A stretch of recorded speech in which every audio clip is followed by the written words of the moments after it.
तो पटना के पाटलिपुत्र विश्वविद्यालय का स्थापना दिवस समारोह मनाया जा रहा है, जिसमें राज्यपाल राजेंद्र विश्वनाथ आर्लेकर संबोधित कर रहे हैं।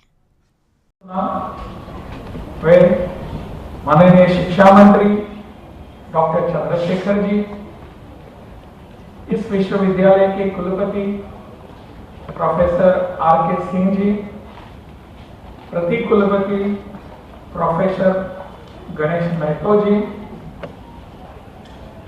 यहाँ सभागार में बैठे हुए हमारे विधानसभा के सदस्य, विधान परिषद के सभी सदस्य, ऐसे माननीय विधायक, विश्वविद्यालय के अधीक्षक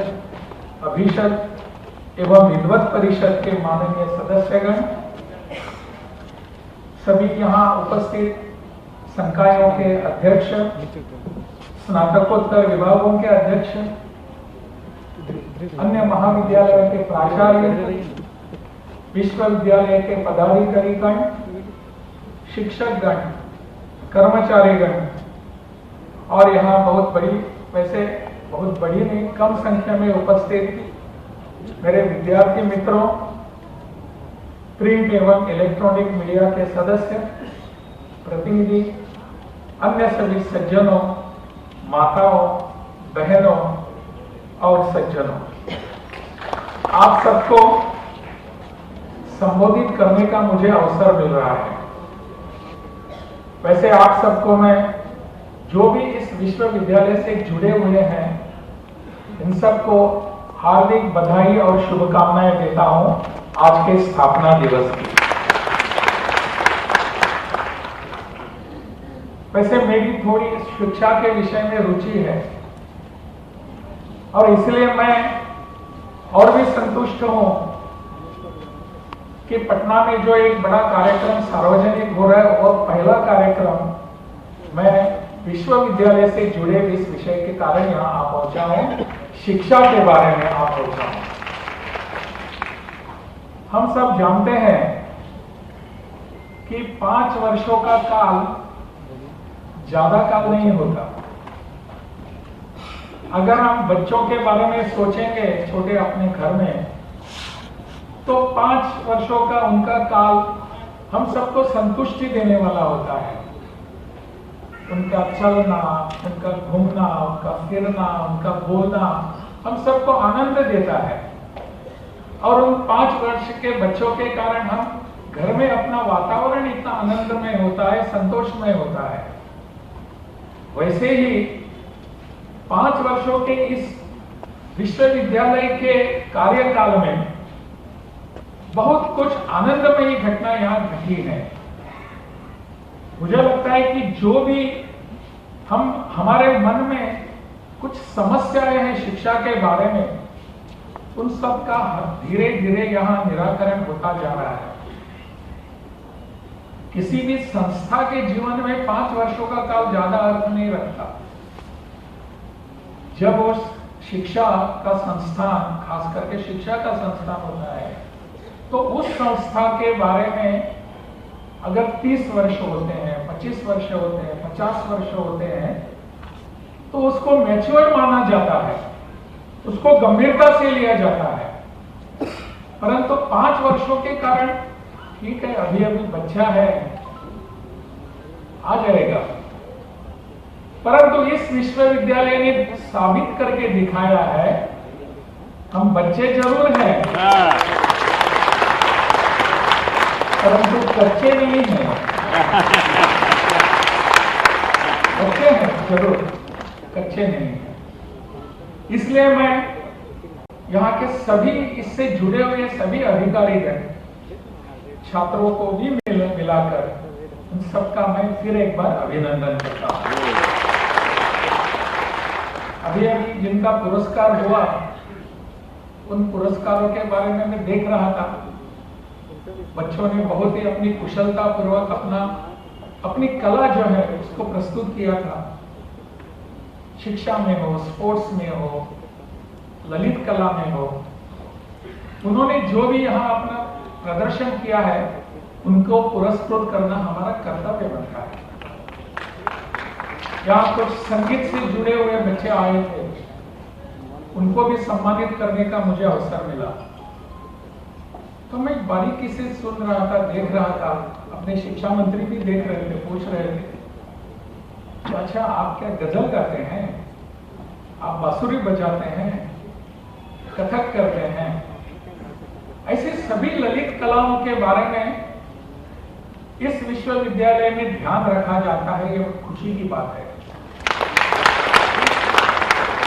कुलपति जी, मैं आपको एक आमंत्रण दे रहा हूं, निमंत्रण दे रहा हूं। ऐसे सभी बच्चों का जिनका एक उनका कुशलता है, कौशल्य है और वो सादर कर सकते हैं अपनी कला, ललित कला, नृत्य हो, गायन हो, वादन हो, इन सब लोगों का, इन सब बच्चों का, विद्यार्थियों का एक बार कार्यक्रम राजभवन में हो जाए।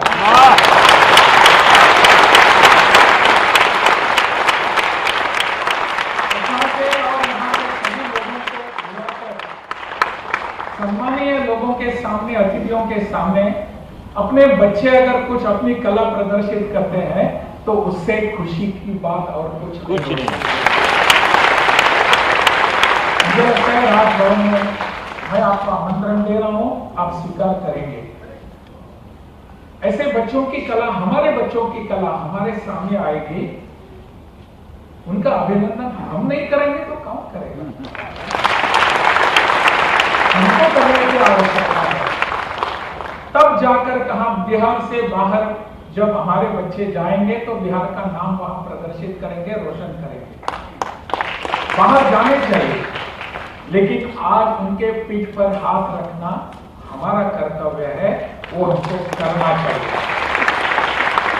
मुझे लगता है इस दिशा में विश्वविद्यालय को आगे बढ़ने की आवश्यकता है। हमारा देश, जैसे कि बहुत बार यहां उल्लेख हुआ, एक अलग तरीके से सोच रहा है। हमारे देश की संस्कृति आज की नहीं है, कल की नहीं है। सदियों से हम इस संस्कृति को देखते आए हैं, अनुभव करते आए हैं, और इस संस्कृति के कारण ही बिहार, अपना बिहार समृद्ध हो सका है। अनेक विभूति यहां आकर गए थे, उन्होंने हमको मार्गदर्शन किया, संस्कृति के विषय में हो, अध्यात्म के विषय हो, शिक्षा के विषय हो या और कहीं है, सबके लिए उन्होंने मार्गदर्शन किया। तब जाकर आज हम यहां पहुंचे हैं, इस मुकाम पर पहुंचे हैं, इस मोड़ पर पहुंचे हैं। मुझे लगता है इन सब का स्मरण करने की आवश्यकता है, उनके आचरण करके उनके पद चिन्हों पर चलने की जरूरत है। वो कोई भी हो सकते हैं, जैसे कि यहां मंत्री जी बता रहे थे, मैं उसमें ज्यादा नहीं जाना चाहूंगा क्योंकि आज का वो विषय नहीं है। परंतु हिंदू संस्कृति में अगर कुछ गलतियां आ चुकी हैं, उसको हम हिंदू संस्कृति नहीं मानते, वो विकृति थी, उसको हम निकाल कर आगे बढ़ेंगे। किसी भी व्यक्ति के जीवन में, किसी भी राष्ट्र के जीवन में, किसी भी समाज के जीवन में विकृतियां आ सकती हैं, लेकिन वो विकृतियां ही वो समाज है, ऐसा मानना जरूरी नहीं है। हम सबको मिलकर प्रयास करने होंगे, विकृतियां कैसे दूर हो सकती हैं। वो विकृतियां हमारी संस्कृति कभी भी नहीं, इसलिए हमको इस दिशा में भी सकारात्मक दृष्टिकोण रखकर आगे बढ़ने की आवश्यकता है। मैं इस पर ज्यादा बोल सकता हूं, लेकिन आज वह बोलना उचित नहीं है, क्योंकि आज का विषय अन्य है। आज हम इस शिक्षा के बारे में बोलना चाहेंगे। शिक्षा हमारे समाज का एक प्रकार से आईना होता है। आज हम क्या सोच रहे हैं, किस प्रकार की शिक्षा आज हम हमारे बच्चों को दे रहे हैं, वह आने वाला कल बताएगा। मुझे एक आयरिश फिलोसोफर का नाम तो मैं थोड़ा सा भूल गया हूं, लेकिन उनका एक स्टेटमेंट मुझे याद आ रहा है। फिलोसोफर कहते हैं आयरिश के, You tell me the songs of your youth. I will tell you the future of your nation. आज आपके यूथ, आज की युवा शक्ति, आज आप किस प्रकार का विचार करते हैं, कैसी सोच करते हैं, उस पर आपके देश का भविष्य है। आने वाला समय बताएगा कि बच्चे आज किस प्रकार, किस ढंग से विचार करते हैं। सॉन्ग्स का मतलब नॉट लिटरली सॉन्ग्स, विचार क्या करते हैं, कैसे सोचते हैं।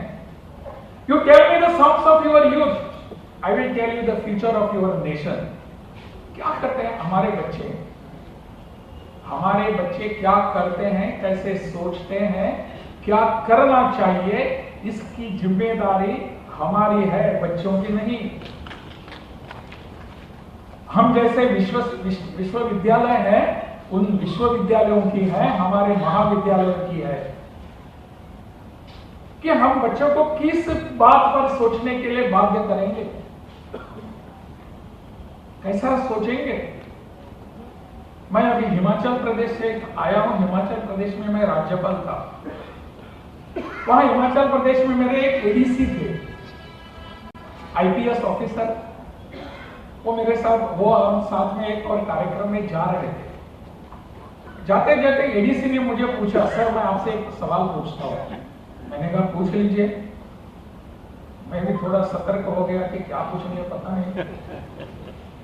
तो एडीसी ने मुझे पूछा, सर आप बताइए मुझे, how to become a good politician.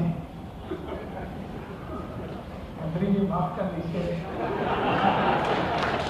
मैंने उसको मैं सोचने पर बाध्य हुआ। Good and politician can be go together.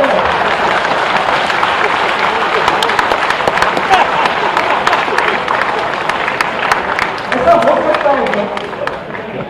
आज के जमाने में आपका जो रिस्पॉन्स है, साथ है, वो मुझे बहुत कुछ बताकर जा रहा है। This is where we have reached. Good politician हो सकता है, मैं भी सोचने पर बाध्य हो गया। मैंने सोचा, थोड़ी देर के लिए समय मांगा उससे, उसे 1-2-3 मिनट में मैंने उसको बता दिया। मुझे लगा गुड पॉलिटिशियन ऐसा कुछ होता है क्या? होता ही नहीं। गुड एडवोकेट होता है क्या? होता नहीं है। गुड चार्टर्ड अकाउंटेंट होता है क्या? नहीं होता। गुड पुलिस ऑफिसर होता है क्या? नहीं होता। Basically you have to be a good human being. आप जब अच्छे इंसान बनेंगे, then you can become good anything. कुछ भी बन सकते हैं। गुड पॉलिटिशियन बन सकते हैं, गुड चार्टर्ड अकाउंटेंट बन सकते हैं, गुड जज बन सकते हैं, गुड एडवोकेट बन सकते हैं, गुड प्रोफेसर बन सकते हैं, but basically you have to be a good human being. इसलिए हम सबका प्रयास होना चाहिए कि हम गुड ह्यूमन बीइंग बनेंगे, गुड इंसान बनेंगे, अच्छा इंसान बनेंगे। हमारा शिक्षा का जो शिक्षा की दिशा है, शिक्षा का जो महत्व है, शिक्षा का जो मकसद है, वो ये है कि let us create good human beings in this society. इसके लिए हमारी शिक्षा के संस्थान है, जो सोचने पर बाध्य करेंगे खुद को कि मुझे कैसे अच्छा इंसान बनना है। और आने वाले समय में हमको अच्छे इंसान की जरूरत है। हमारी संस्कृति, हमारे विश्वास, हमारे विचार, हमारा आचरण हमको सब कुछ दे रहा है। भगवान बुद्ध की धरती है, भगवान महावीर के विचार हैं, भगवान प्रभु रामचंद्र, सीता, उनके सबके यहाँ के विचार हैं। इन सबको लेकर हमको आगे बढ़ने की आवश्यकता है। महात्मा गांधी का यहाँ पदभ्रमण हुआ, उनके पैर यहाँ लग गए। इससे सब ये पूरी धरती बिहान की पुनीत है, पावन है। हम क्या दे सकेंगे हमारे बच्चों को? क्या देना चाहिए? आज की अपनी शिक्षा की अवस्था जो है वो हमको इस पर विचार करने के लिए बाध्य कर रही है। क्या हमको करना चाहिए? शिक्षा मंत्री जी भी मेरी सराहना कर रहे थे। वैसे हम बैठे थे उस समय। वैसे जिसको अतिथि बुलाया जाता है उसकी सराहना तो करनी ही पड़ती है। But he was very much sincere. Maithili का है सर, मिथिला के रहने वाले। वो चाहते हैं कि ऐसे लोगों की यहाँ मेरा के साथ हम बैठे। मैंने कहा हम साथ में बैठकर विचार करेंगे कहाँ त्रुटियां हैं, कहाँ कमियां हैं। साथ में हाथ डालकर साथ में आगे बढ़ेंगे और हमारे इस भविष्य में समाज के लिए, बच्चों के लिए एक अच्छा भविष्य उनके सामने रखेंगे। इन बच्चों ने हमको कोसना नहीं चाहिए कल। अरे आप वहां थे विश्वविद्यालय में, आप वहां शिक्षा मंत्री थे, आप इस समाज के धुरीण थे, आपने कुछ हमको सिखाया नहीं, दिखाया नहीं और हमसे अपेक्षा करते हैं। ऐसा अगर कल हमारे बच्चों ने हमको पूछा तो हमारे पास उत्तर क्या रहेगा? We must prepare today for that answer. आज हमको इसकी तैयारी करने की आवश्यकता है। इसलिए किसी के दबाव में न आकर शिक्षा के लिए जो भी करना उचित है वो सब हम सबको मिलकर करना है। केवल शिक्षा का हित और समाज का हित और इस देश का हित। चंद्रशेखर जी कह रहे थे कि विश्व गुरु बनने का हमारा सपना है, वो हमको वास्तव में लाना है, वास्तविकता बनना है। विश्व गुरु हम कभी थे। हमारी सोच, हमारा विचार वसुधैव कुटुंबकम। पूरे विश्व को हमने कुटुंब परिवार माना और हम विश्व गुरु बनना जरूर चाहेंगे। लेकिन कैसे बनना चाहेंगे? हाथ में शस्त्र लेकर हम विश्व गुरु बनने की अभिलाषा हमें कभी भी नहीं रखी, कभी भी नहीं रखी। हम जहां भी गए हैं तो हमारे विचार लेकर गए हैं, शस्त्र लेकर कभी भी नहीं गए। स्वामी विवेकानंद वहां जब शिकागो में जाते हैं तो शस्त्र लेकर नहीं गए। वहां जाकर उन्होंने कहा कि मैं जिस संस्कृति, हिंदू संस्कृति का प्रतिनिधित्व कर रहा हूं, इसमें शस्त्र से ही लोगों का यहां मन जीता जाता है, ऐसा हमने कभी माना नहीं। अभी अभी यहां अपने निवेदक बता रहे थे अटल जी की एक कविता उन्होंने कही। अटल जी के ऐसी बहुत सारी कविताएं हैं। उनका कहना है मैं अगर बाहर जाऊंगा, क्यों जाऊंगा? शत शत हृदय जीतने का निश्चय। हृदय जीतने के लिए हम जाएंगे। स्वामी विवेकानंद जब वहां गए तब उनको पूछा गया अनेक लोगों के द्वारा कि आप इतनी बड़ी हिंदू संस्कृति, भारत की संस्कृति के आप प्रतिनिधित्व यहां कर रहे हैं, हम हिंदू बनना चाहते हैं। आज विश्व के अनेक लोग कहेंगे हाँ बिल्कुल सही कहा आपने, तो आ जाइए हमारे धर्म में, हमारे समाज में, बन जाइए हिंदू। लेकिन विवेकानंद जी सच्चे हिंदू प्रतिनिधि थे। उन्होंने कहा नहीं, आपको आपका धर्म बदलने की आवश्यकता नहीं है। आप स्वयं खुद के अपने धर्म का ही सही पालन कर लीजिए, वही हिंदुत्व है। इतने विचार, बड़े विचार इस संस्कृति में पले बने हैं, इस भूमि में, इस धरती में है।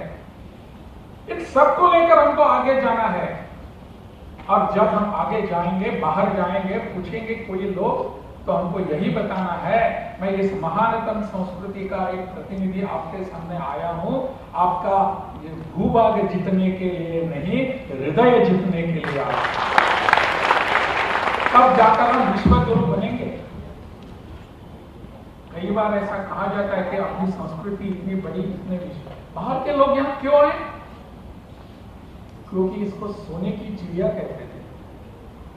उनको यहां से सोना लूटना चाहिए था, लेकर जाना चाहिए था, लेकर गए भी बहुत सारे। सोरठी सोमनाथ का उदाहरण है। आक्रांता यहां आ गए तो कितने बार उसको तोड़ा।